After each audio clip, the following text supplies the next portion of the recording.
Welcome to today's 5-minute Bible study in the book of Daniel. Today we are looking at the end of Daniel chapter 4. We saw in yesterday's session that judgment had fallen upon Nebuchadnezzar because of his pride and his arrogance. Insanity had descended upon him. He no longer realized he was human. He thought he was an animal, and he lived in the fields like an animal. For 7 years, he lived in this kind of insanity, this judgment of God. But then things changed. Verse 34 of chapter 4. At the end of that time refers to the 7 times, the 7 years, I, Nebuchadnezzar, raised my eyes toward heaven. My sanity was restored. Then I praised the Most High. I honored and glorified him who lives forever. God's grace moved on Nebuchadnezzar after 7 years, after his punishment.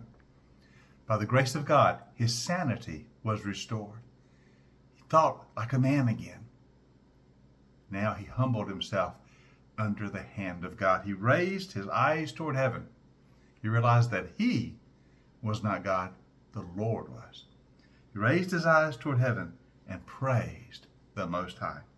Then he goes on to say, remember, this whole chapter is his testimony to his people. He's talking about God now. His dominion, the Lord's dominion, is an eternal dominion. His kingdom endures from generation to generation. All the peoples of the earth are regarded as nothing. He does as he pleases with the powers of heaven and the peoples of the earth. No one can hold back his hand or say to him, what have you done?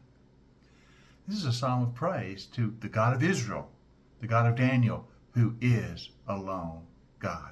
And Nebuchadnezzar, it seems, finally realizes that. Verse 36, at the same time that my sanity was restored, my honor and splendor were returned to me for the glory of my kingdom.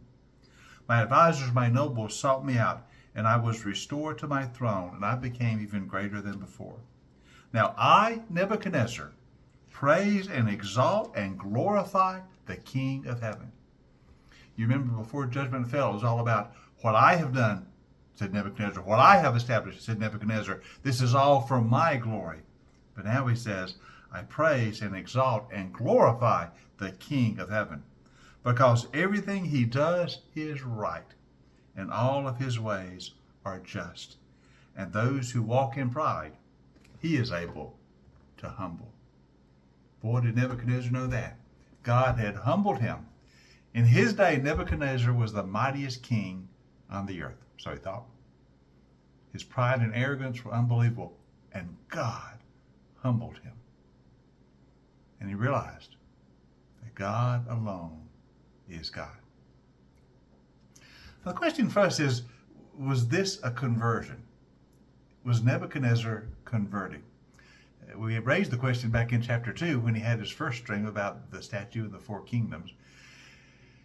We also raised the question again when the 3 Hebrew youths, Shadrach, Meshach, and Abednego, were delivered from the fiery furnace.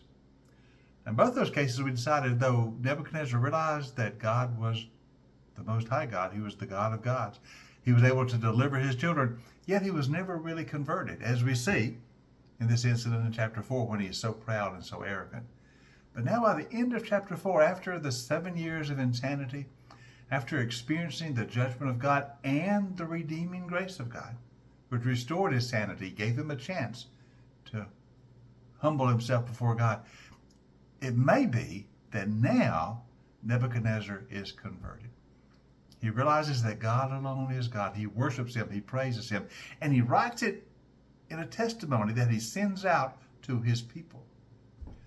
I believe there's a very good chance that this may actually be a conversion, that Nebuchadnezzar has become a believer in the true God, the God of Israel, the God of Daniel, the God of Shadrach, Meshach, and Abednego, the God who is God. I think maybe Nebuchadnezzar has finally realized that.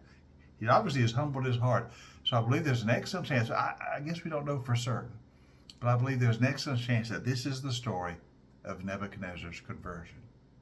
And what a wonderful testimony it is. As God brought this man down in his pride, humbled him so that he would repent and would accept the grace of God, which he did. Hope you join us tomorrow as we continue our 5-minute Bible study in Daniel.